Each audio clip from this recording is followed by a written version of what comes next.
உலகத்தில் பூவெல்லாம் உன் போல அழகில்ல, நானும் உன் அம்மாவும் பண்ணாத தவமில்ல.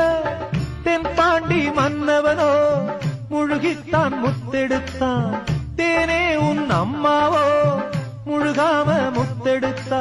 கண்ணே தெய்வம் கண்டேன் உந்தன் கண்ணே சந்நிதி, ஓ முத்தம் பட்டு எச்சில் பட்டா கொஞ்சம் நிம்மதி. சின்ன சின்ன பூவே நீ கண்ணால் பாரு போதும், தொட்டு தொட்டு பேசு என் துன்பம்